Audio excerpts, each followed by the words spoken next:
New Artist Spotlight Podcast. Hello, everybody, and welcome back to another episode of the New Artist Spotlight Podcast. I am your host, Crxss, and today we have another awesome guest for you guys. I just want to send a shout out to the New Artist Spotlight community, anybody who is helping us, pushing us, making this whole thing possible. Love you guys. And for today, I want to go ahead and introduce you guys to Idorhan Shagaraa. Is that right? That was pretty close? good. Pretty good? Okay. Yes, Sweet. yes, it was. Awesome. Well, thank you for coming on and spending some time with me today. Welcome to the show. Thank you as well. It's a real pleasure to be here. Awesome. So I want to go ahead and give you the opportunity to introduce yourself. Let us know what kind of music you make and a little bit about how you got started. Certainly. So I can start by telling you that I have been in love with art overall in all shapes and forms for as long as I can remember. But music has always held a special place in my heart. So I got started with music. I started my solo project, I guess you could call it, back in 2013. Prior to that, I had already played in several metal bands that sadly, none of them really went anywhere. So I decided to go off, do my own thing, and make the kind of music that I want to hear for myself and write the songs that I say the words that I wanted to get heard. Got you. Okay, so you've been kind of on your own since 2013. So that's actually quite a bit of time, right? From then until now. So It is. kind of what's been your experience? Do you perform live at all? Are you doing shows, gigging, or are you kind of just putting the music out, trying to get it heard? Well, I played live just a couple of times. Hopefully, it will be many, many more in the future because I'm really looking forward to that. So just as of right now, it has just been just making my own kind of music. And yes, as you said, just trying to get heard. Got you. So then what would you say are like your overall ambitions with the music and the art?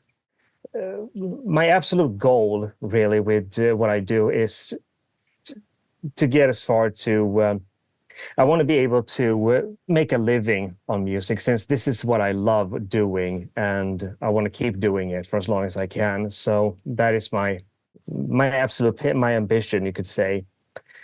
Other than that, it is another goal for me personally to see that one day I can perform at Sweden Rock Festival, because that is actually my absolute favorite music festival of all time. So that would be a joy for me, really. Okay, awesome. So obviously you said Sweden Rock Festival. The type of music you make metal, right? Yes, So, that's correct. I would call it myself a mix between gothic, a little darker, heavy rock with progressive metal. That's what I would categorize it. okay. So with that and that kind of intersection of genres, right? Like kind of what has inspired you to make the type of music you make and just kind of continue in that lane. Well, I would say when you look at life overall, there's nothing that can't inspire you. So that is a lot what I've been focusing on: life overall, philosophy, some personal experiences, a little bit of everything. And some experiences, sadly, are not always so joyful. Some of them can be some hard times in your life where you want to find a way to express yourself, and maybe, hopefully, someone will, with the same experience, feel like they're not alone. So with the kind of heavier music that I play and want to play, hopefully that will only help get the more heavier subjects and give more weight to them. Gotcha. So you talk about these kind of heavier subjects. Do you have like particular focus in your music that you're kind of trying to, like address like a certain theme, I guess you would call it, throughout your music? Well, not necessarily. I mean, there's several things I want to talk about with my music. Already have been talking about, like depression, for example, like fear, kind of finding yourself, and a lot about individuality and things like that. So no, I wouldn't say there's anything in particular that I want to. I want to talk about whatever can help us become stronger as human beings. Gotcha. And so when you say, depression, fear, things that make us stronger as human beings, right? That makes me think of kind of generally like mental health, right? So for you, like kind of what is like your perspective around like kind of mental health and any ways that is like kind of important and pertinent to you, just kind of how you view kind of like, I guess, the state of how we treat mental health, just kind of from like a societal standpoint, kind of take I see. take that how you kind of I see. feel led. Well, I can tell you, just give an example with one of my songs I wrote. It was called The Empty Man. And it was a song, it was about a very personal experience about how it was a tough time, not only suffering from depression, but also in how we are expected to deal with that depression. In not so much in the sense that we are, not so much that we are not right away expected to be cured in a sense, as more to just find a way to keep going and do our daily chores and get on with our lives. Right, kind Like of there's just push through it, even though exactly, yeah. exactly. So, and how that, for me at least, it turned out to be in a lot of ways way worse than the depression itself. And Wow. that was, it was actually one of the more darker times in my life. So I feel like this needed to be written down, and I know for a fact that I am not alone in thinking or experiencing this for that matter. Yeah. Actually, recently I just kind of came across this YouTube channel where they have a lot of people kind of debate certain topics, and then one of the questions that actually came up, and it was, I believe it was all men on both sides kind of debating this topic, and it was something to the effect of are depressed men weak? And kind of just looking at the different viewpoints on that, right, kind of shows like in society how divided it is, right? Because they're like, well, some people argue, well, yeah, like some people almost have the stance that like as a man, like you are not allowed to be depressed. And if you are depressed or sad, like suck it up and move on. Like you can't stop doing what you are supposed to do, earning a living, providing for a family. Like you don't get to actually be depressed, while others are like, yeah, depression can happen to anybody.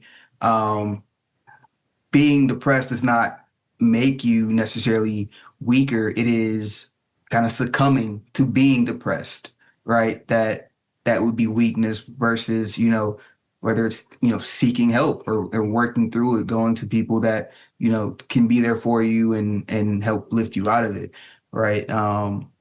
Doing something about it is, actually the strength that comes out of it more so than just kind of sitting in it and not being able to, or not being willing to fight through, right? So there's just a kind of a big divide, I guess, societally on how people even view depression in anybody, but particularly in men, on like if you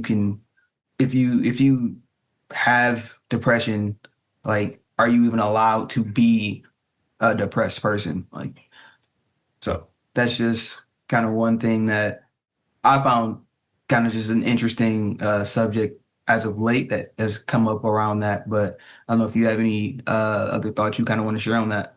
Well, it is very true what you bring up. I would just argue that yes, it is very much true. I believe that men perhaps are not allowed to be depressed in a sense, but I would also argue that nowadays no one is allowed to be depressed.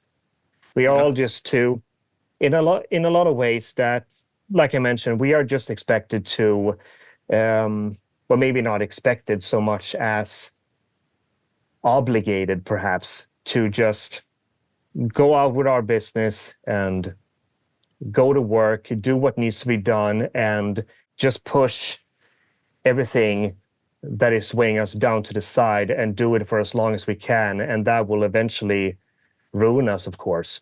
Yeah. So these ways we found, not only, of course, is the way of just pushing it to the side, depression, and that whole way of thinking is not right.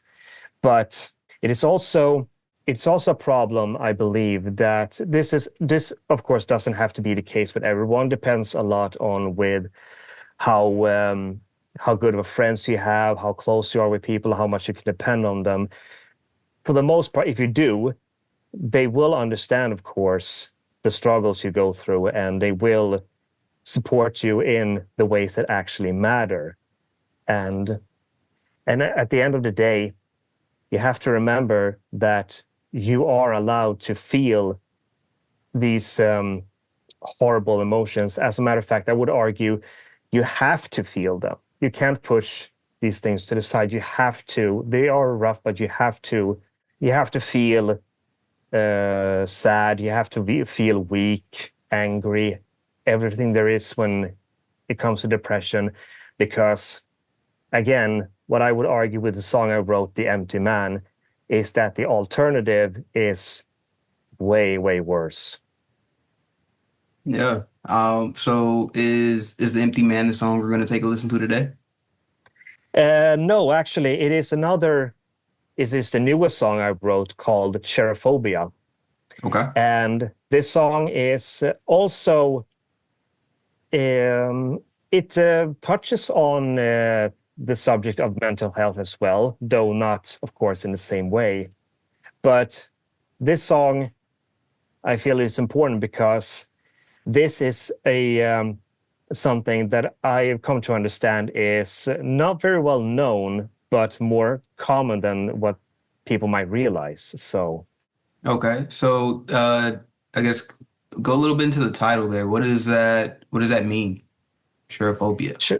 Yeah, so cherophobia is the term for the irrational fear of happiness. Okay. So, yes, cherophobia is when you suffer from you can't allow yourself, you are afraid of feeling happiness for any reason, because there could be either perhaps because you feel like there's something bad might follow afterwards, or it could be because of out of sense of guilt that you are not allowed to feel happiness because someone else in the world are going through tougher times. So you might feel as a kind of an entitlement. Okay. No, I like that as a subject, definitely. Well, please go ahead, give us the introduction for the song, and we'll take a listen. Certainly. So this is Cherophobia.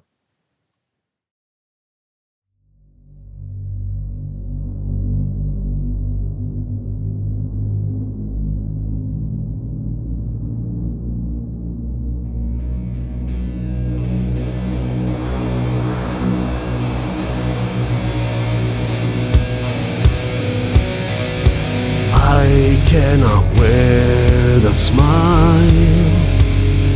It tingles and makes me uneasy. I know it eventually fades. I prefer the gray rather than the shadows.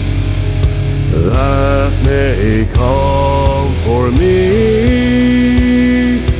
When the lights are gone, I'll remain cold, since I fear going back after I've been touched by the warmth I long for.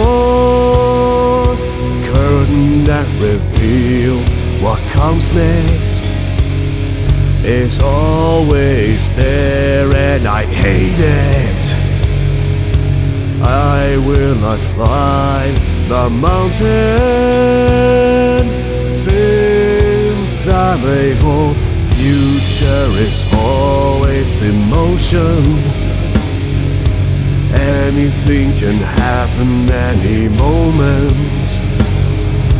That's why I stay away.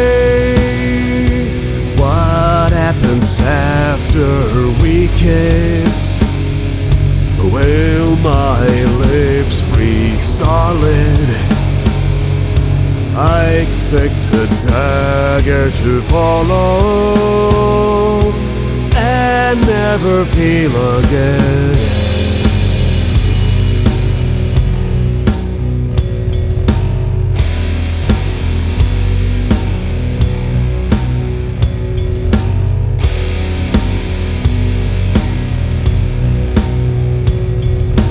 Give my regards to the happy ones.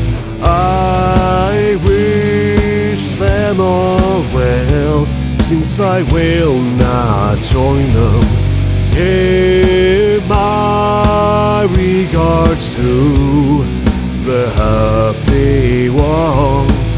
I wish them all well, since I will not join them. Give my regards to the happy ones.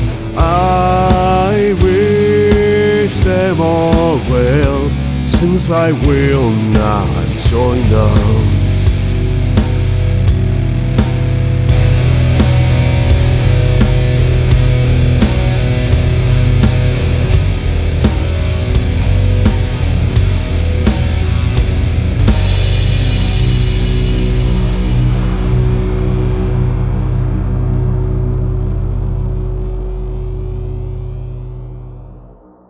All right, thank you for letting us take a listen to that here on the show. Listening to that, it makes me think of it's actually one of my favorite quotes. It's slightly different, but I think kind of in the same vein. And it is along the lines of our greatest fear is not that we are inadequate, but that we are powerful beyond measure, right? And kind of as you, I enjoy that quote.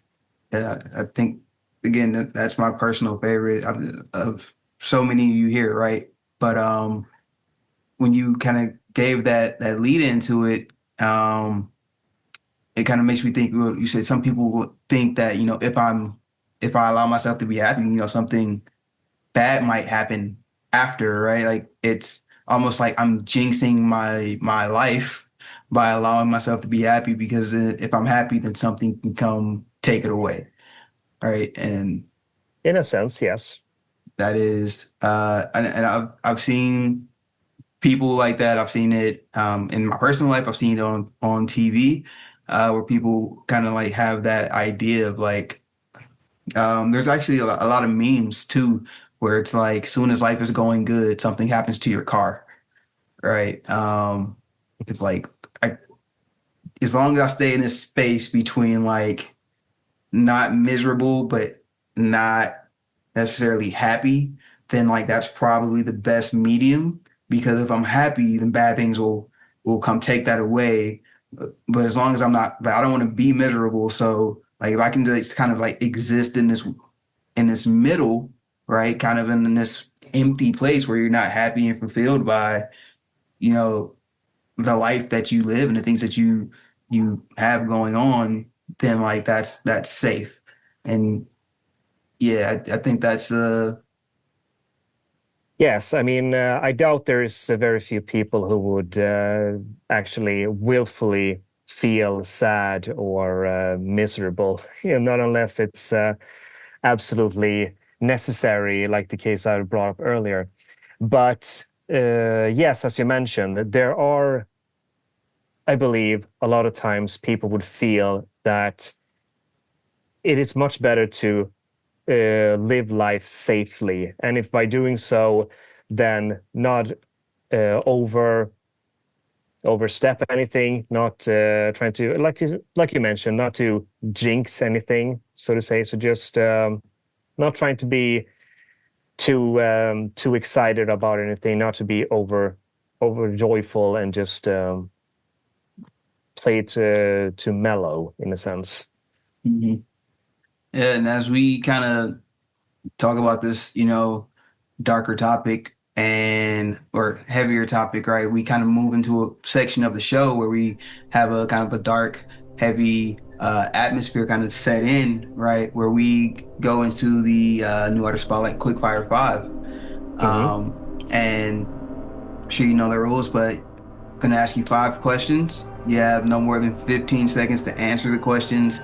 If you go over that time, then there's a list of bad things that happens, from having your music removed off streaming, from having to start all over.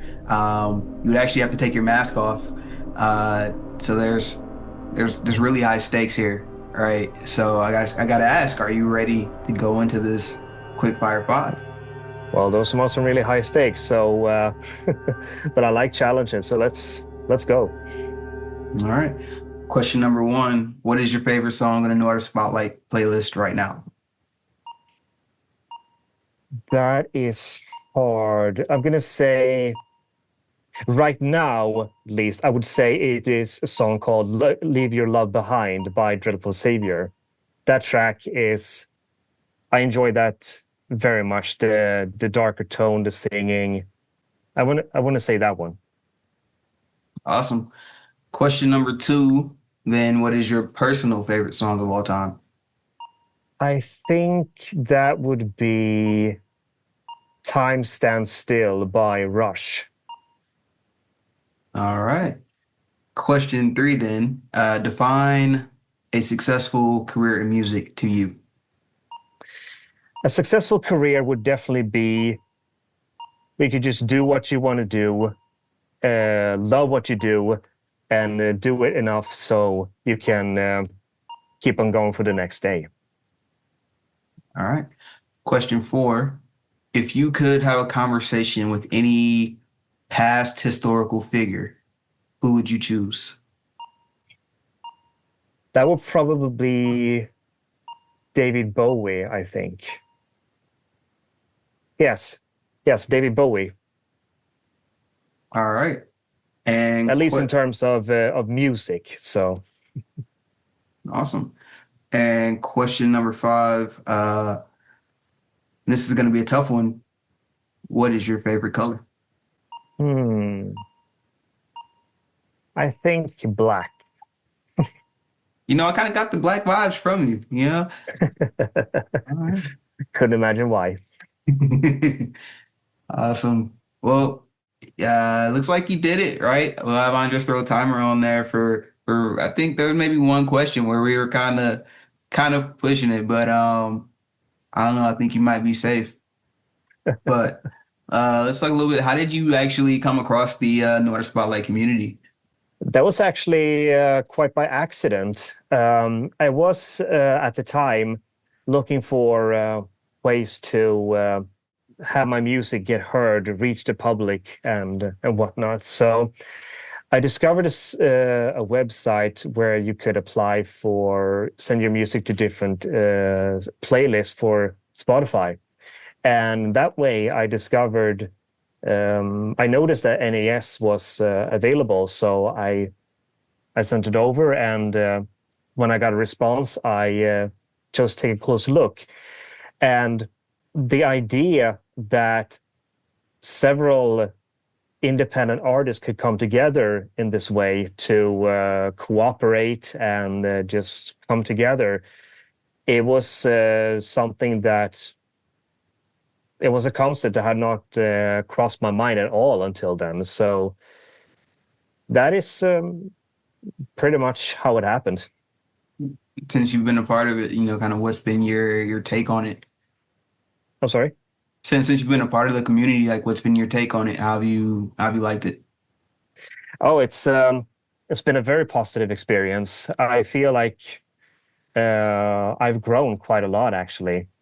Before NAS, you could say that I was a musician, very much lost in the jungle. I know where I want to go, but no sense of direction. So NAS has definitely helped me in a lot of ways, not only to get heard, but also to find people that can help with a lot of specific things. And yeah, so I would say that it has been very much a step up for me since I discovered NAS, and I'm very grateful for it. Awesome. That's always good to hear that